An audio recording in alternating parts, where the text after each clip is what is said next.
na kung ano ang hatol ng batas ay 10 ang masusunod. Ibig sabihin, nagkamali po ba ang ating dating Pangulo sa pag-akusa kay former Senator De Lima na siya ay isa sa mga queen ng drug lord? Sir, saan mo narinig yan? Bigyan mo ako ng kopya. Saan mo narinig yan? A recording or a newspaper. Pangalawa, sir, nakalimutan ko na tuloy ang sabihin. You know,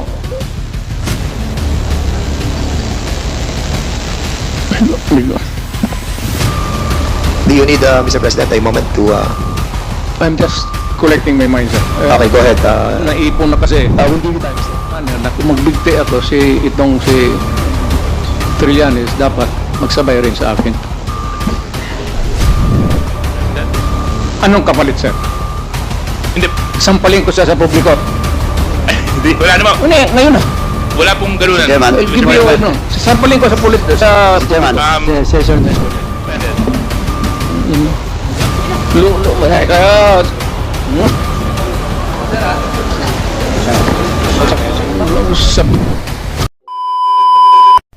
lang.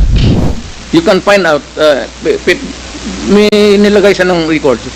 Now, I'm willing to execute an affidavit o kayo na lang to summon the banks pursuant to my waiver. Kung may totoo lang maski isa, I will hang myself in front of you. You can summon, I will sign a waiver, all banks, pati yung World Bank ng Amerika. Kung may isang totoo lang nakiting, I will resign and I will ask my daughter to resign and everybody in the family. That is my guarantee. And I will hang myself.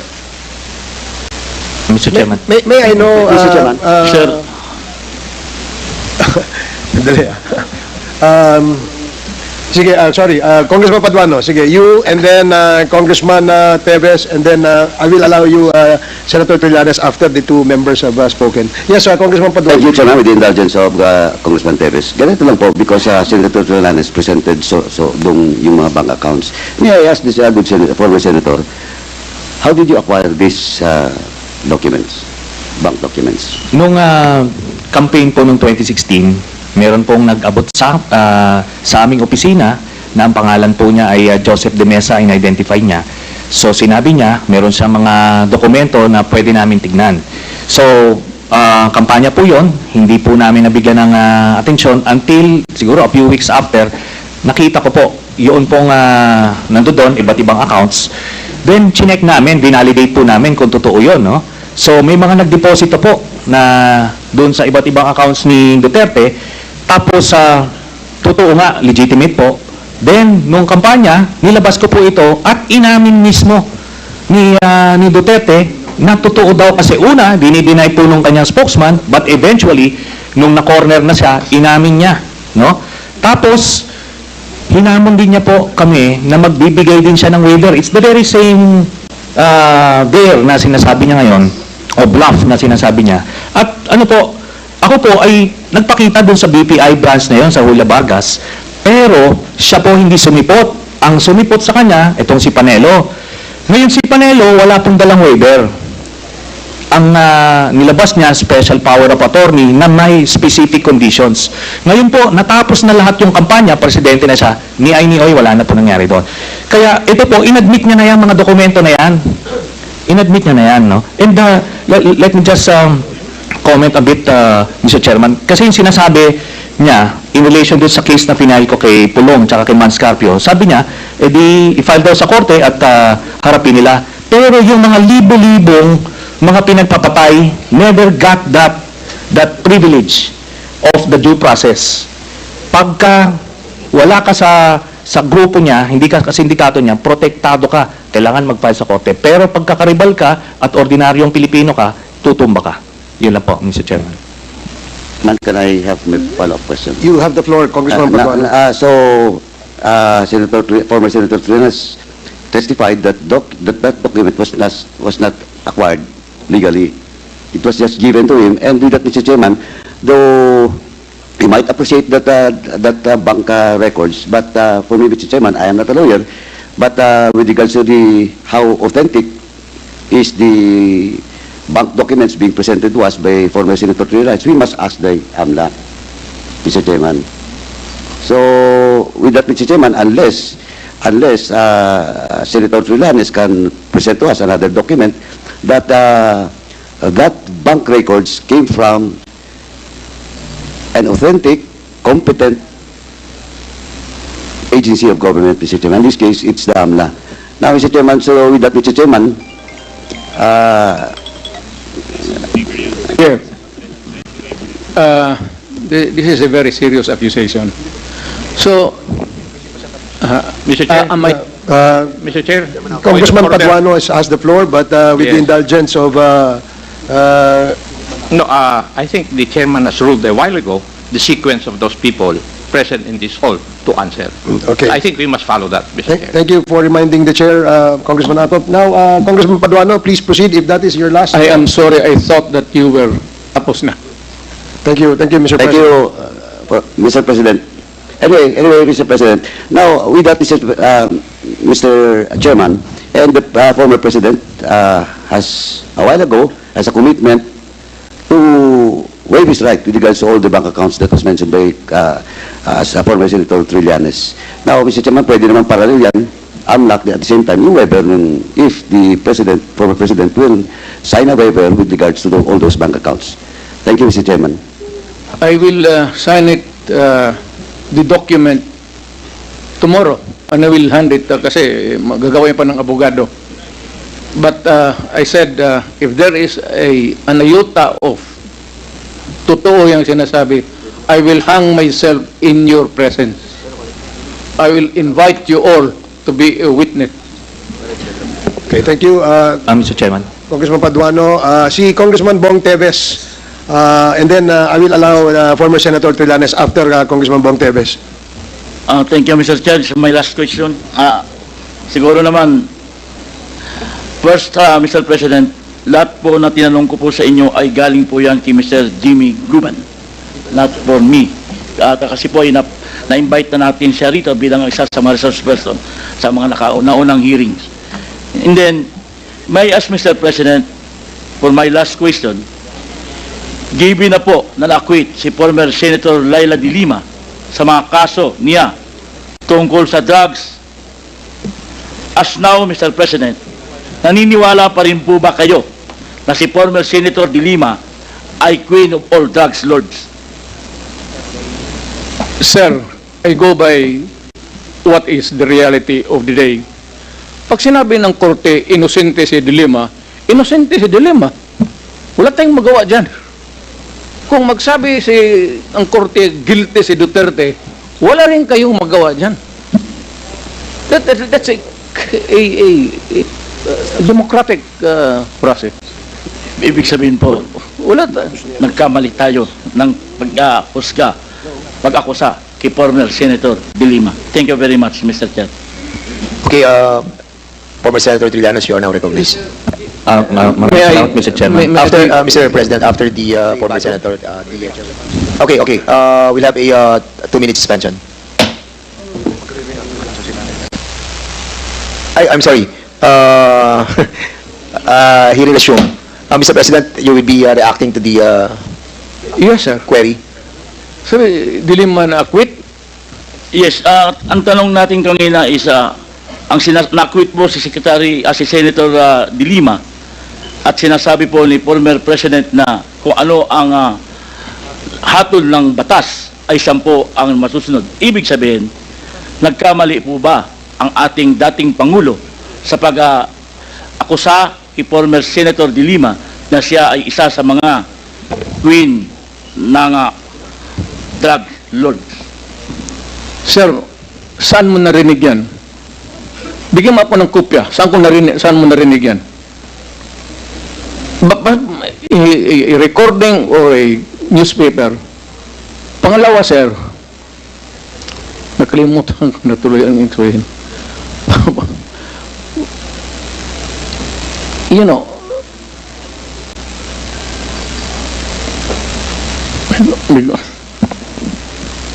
Do you need, Mr. President, a moment to...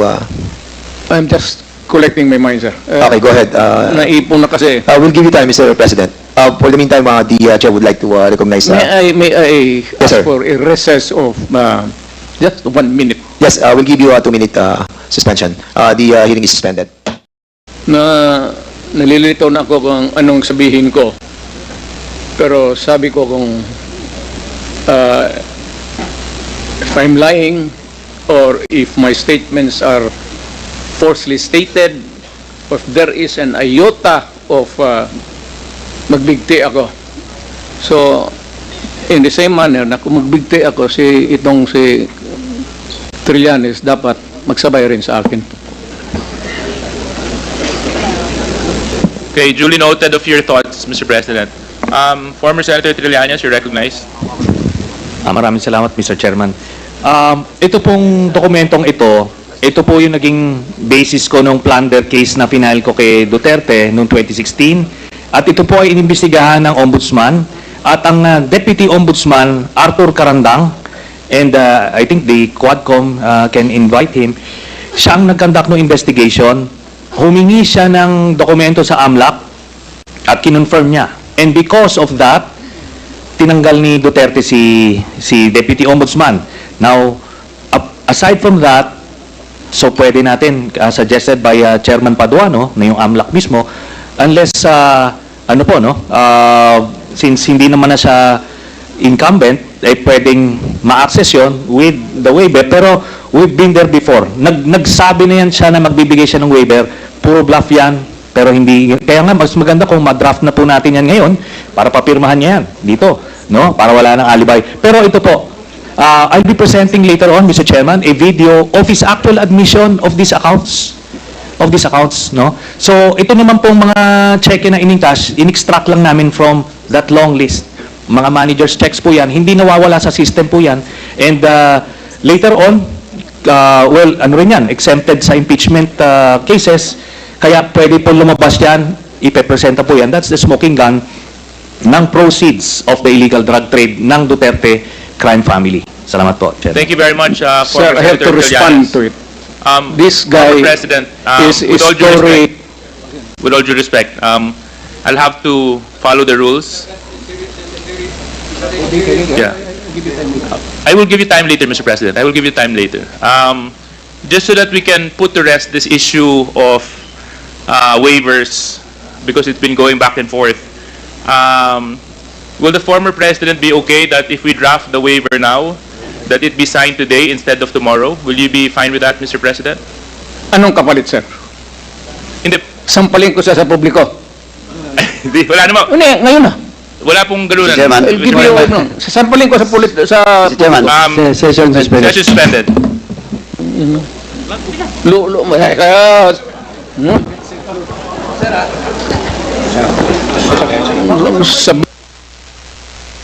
Order, please. Order.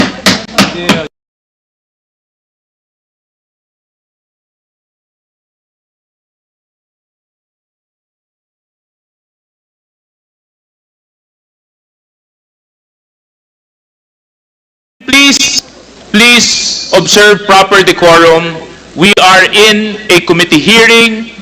We have already stressed from the very beginning that the proper rules, decorum, will be implemented regardless of who you are.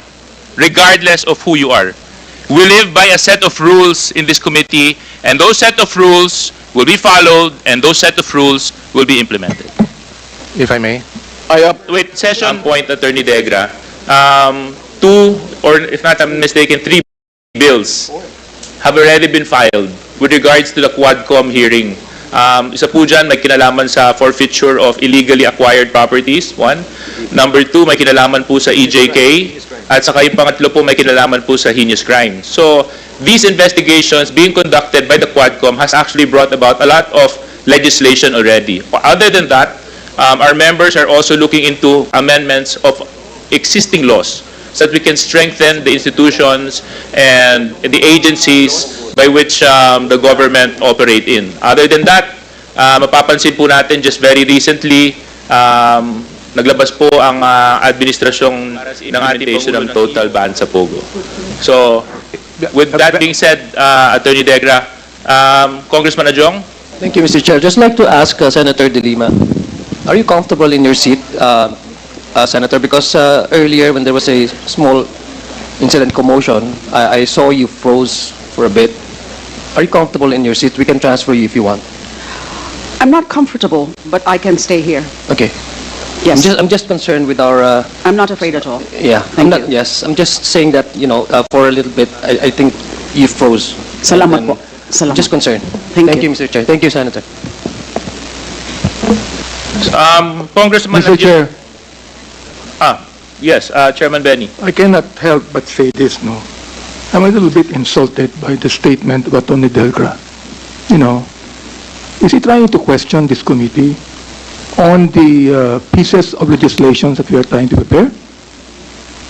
Mr. Chair, I'd like to find out because it seems to me, Mr. Chair, that he does not actually believe in what we're trying to do. Now, Mr. Chair, Attorney Delgra, my committee, the Human Rights, have at least 5 bills that ought to be filed. And it's not our duty to tell you what those bills are, Mr. Chair. Thank you very much, Chairman Benny. We do take note of your observation, and I hope our resource persons will be a little bit more prudent when it comes to the comments that they will be eliciting in this hearing. Next on our list is Congressman Adyong. Yes, Congressman Adyong. Thank you. Thank you very much, Mr. Chair. Bismillahirrahmanirrahim. Assalamualaikum warahmatullahi ta'ala wabarakatuh. Maayong gabi, Mr. President. Kabalo ko, allow me to first speak in Bisaya. Kabalo ko, murag gikapoy na ta kay sugod tag kaninang buntag. So, I will be very, very brief, Mr. Chair, in my clarificatory questions, Mr. Chair. Just allow me to thank the former President for gracing the invitation of the Squad Committee and for generously responding to the questions and for being candid with his responses, with his answers. Earlier, Mr. Chair, I noticed former President Gloria Macapagal Arroyo was also joined this committee hearing, although briefly. And we also have the current Vice President in our midst. This is a rare occasion, Mr. Chair. It only speaks about the importance of the matter that is being discussed by the committee, that top officials of our land, 2 former presidents, were present in this discussion. It only speaks about the gravity and the seriousness and the importance of what we are discussing right now, Mr. Chair. So allow me also to, at least to premise my clarificatory questions, because some of the questions that I would like to ask to our guest speakers, guest resource persons, have already been asked by some of my colleagues here, and I don't want to labor on those questions. But let me just premise my clarificatory questions. I would like respectfully, if the former President would indulge me with his responses, on the premise that I believe there are certain basic rules that one has to follow, especially for government officials such as ourselves. Pardon me, Mr. Chair, pardon me, Mr. President, if I premise that on a very basic tenets, in a basic principle of how the democratic process is being exercised and upheld and being promoted in a country such as ours. Number 1, the rule of law. Mr. Chair, I'm not a lawyer, although I do have high admiration to lawyers, because I know for a fact that law as a profession is not only noble, but it is also challenging. And we are joined here on this table, on this side of the table, brilliant lawyers, and even brilliant lawyers who are seated across our table, seated beside both sides with the former president, even seated behind the former president.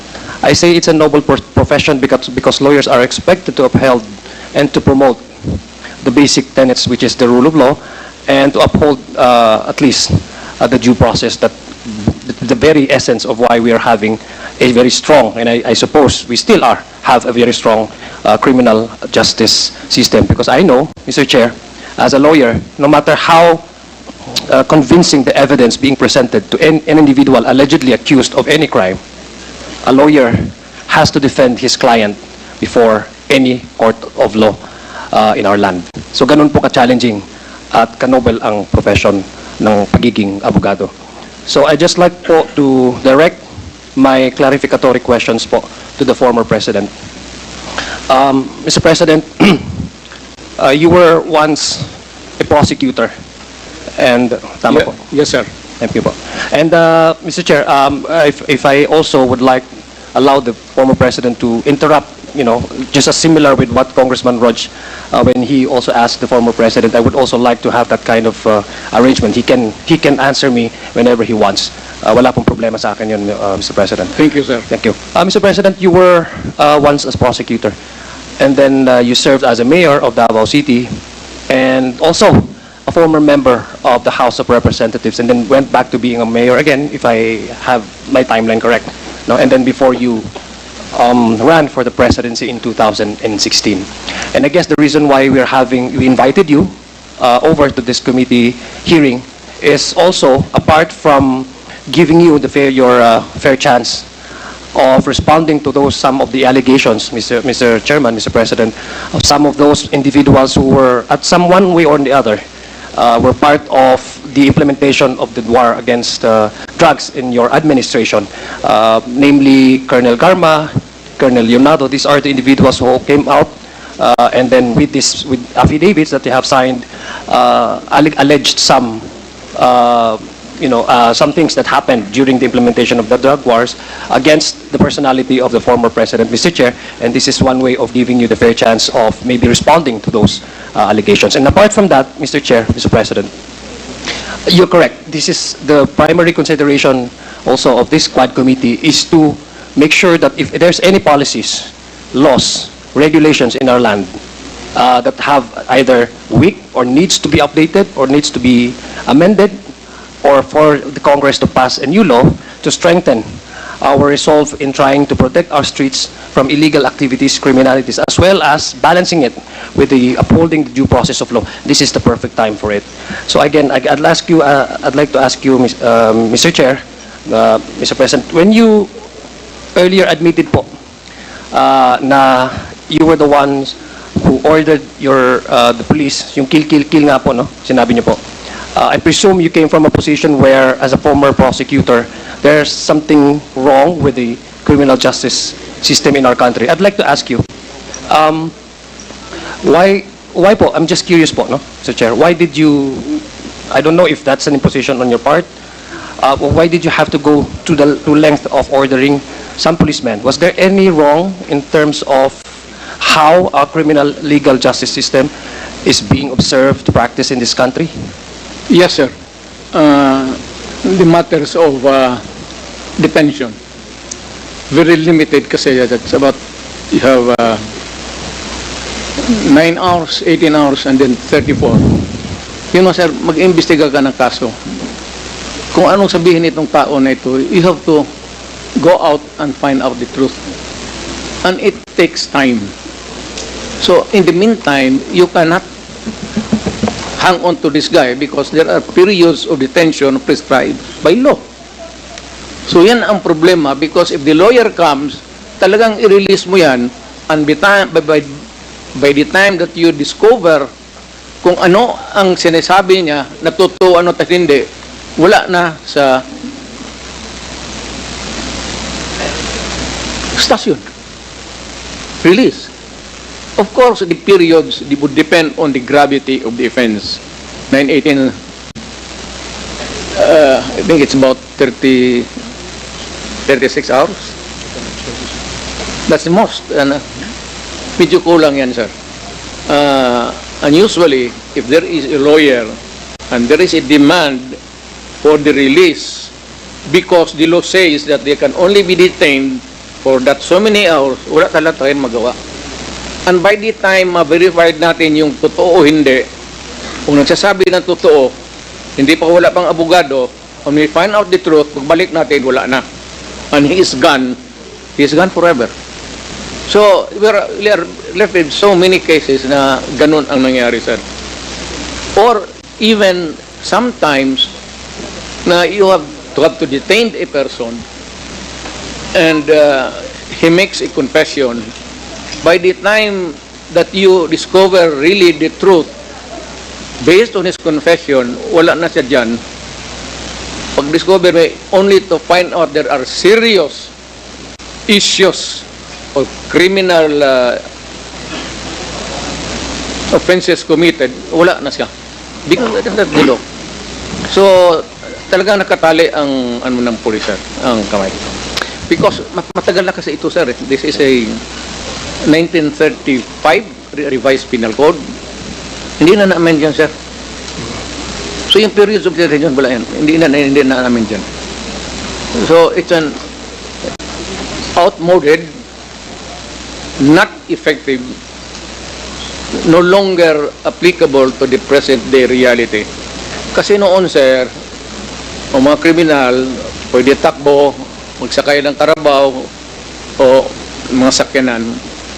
Ngayon, sir, wala, they can move fast with all the available vehicles at their hand.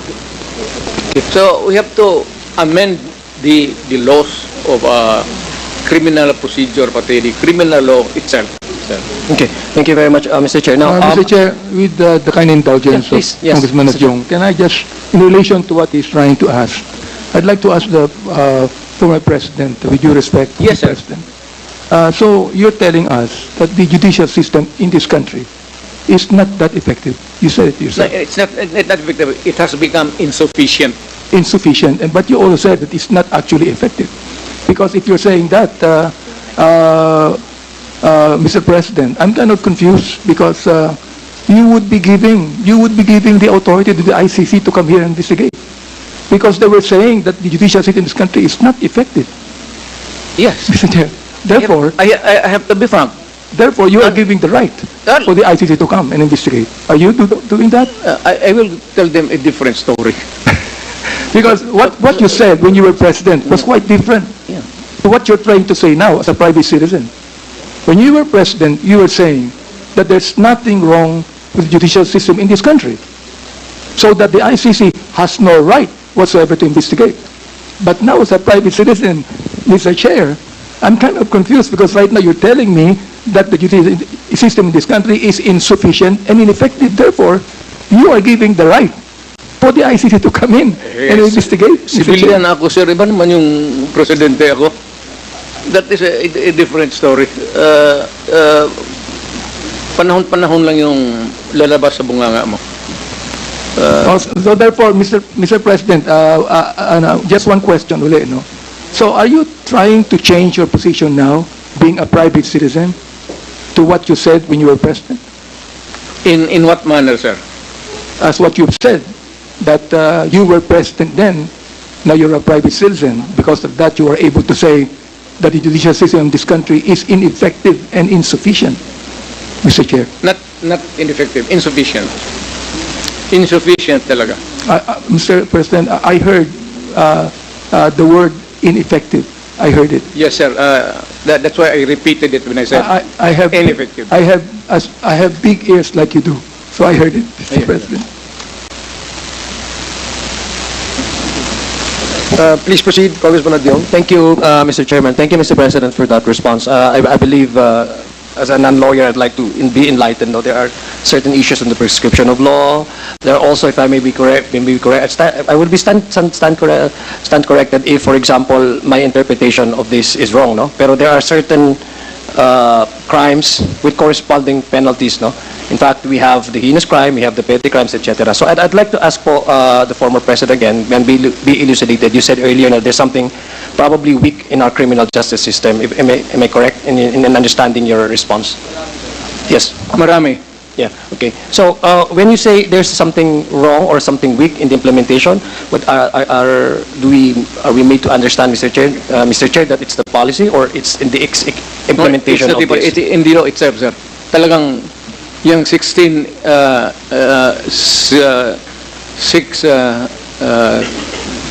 periods of detention, very insufficient, sir, at this time. Because yung revised penal code, sir, was 5. Yung wala pa yung itong modern mga sakyanan. Now they can rob and as fast as they can in a jeepy and disappear. Okay. Noon kasi sir, yung mabagal. Wala Mr. Chair, masyadong sakyan. if I may humbly request the former president not to address this representation na, sir, I'm not comfortable with that. Okay lang po sa akin na congressman, but just to... Oh, your honor na lang, sir. Thank you po. Please continue po, Mr. President, with the response. And you were saying about the outmoded na po or outdated na po ang ating... Outmoded na talaga, sir. Even the periods of detention. Okay, thank you. We need to amend our criminal law and our procedure. Please continue po. Okay, thank you. Mr. Chair, I'd like also to ask the former president, no? Would you say that with the lack of, with the outmoded na system na po ng criminal and legal justice system that we have, would you say that, thank you. Just to catch up with the crimes, would it be okay to also engage in killing, supposedly or allegedly criminals in the streets? Yan ang problema.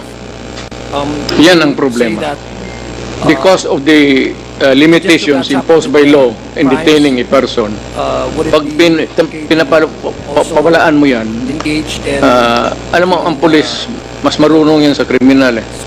Alam nila na pag nanawala ito, sir, they would go back to either pickpocket or hold up.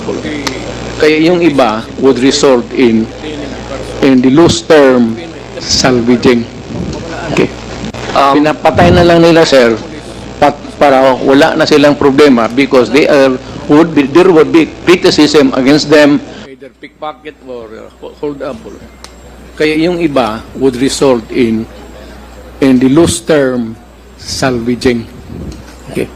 Pinapatay na lang nila, sir, para wala na silang problema because there would be criticism against them and the outcry of the public and some tinatapos na lang talaga nila. Okay. Ganon talagang istorya kasi prosecutor, dumaan ako prosecutor. Thank you.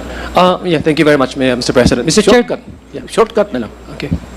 Mr. Chair, Mr. President, I believe you're familiar with the may saying po sa legal community na the law may be harsh, but it is the law, no? That to me, Mr. Chair, that can also be applied, and currently, no, the law may be weak, as you describe it, no? That's why we are having this discussion. Also, is for the squad committee to possibly amend or introduce any that would strengthen our policies in terms of criminal justice system. That, yeah, but a law, that logic can also be applied into my own understanding. A law can be weak, but it is the law. So that premise, Mr. Chair, exactly has to be observed in order to avoid people taking their justice into their own hands, no? Mr. Chair, would you agree with me on that, Mr. President? Correct, sir. So that to put a stop to it, there must be progressive laws from every now and then.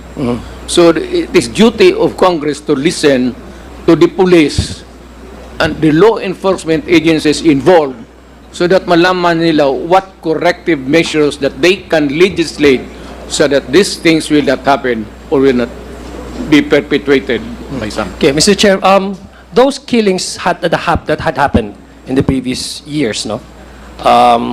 Policemen who or ordinary citizens who have killed, no?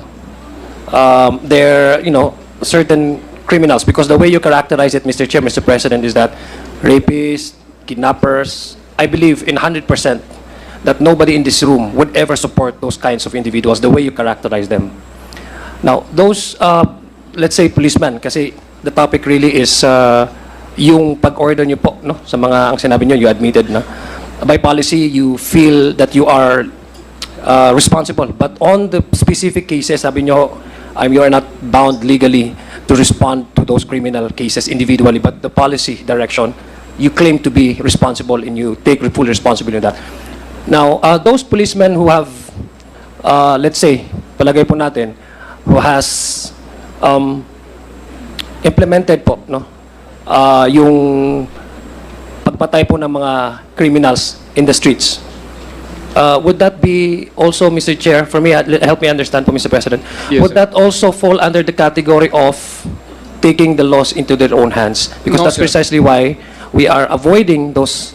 I hope you would understand me po, Mr. President, because I came from a community, and I know fully that you understand this. I came from a community where there's a cycle of violence, that people tend to take justice into their own hands. Alam niyo po yan, yung Correct, Lido. sir.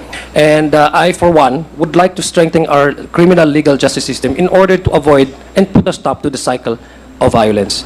Now, those policemen who have killed, the word is extrajudicial killing kasi outside of the bounds of the law, who have killed individuals who are charged with not even sufficiently or accurately fall under the category of the phrase to take justice into their own hands, which is diametrically opposed to the rule of law and the whole system of our governance, which is based on the democratic principles of separation of the It is judiciary, the legislative, and the... It is always unlawful.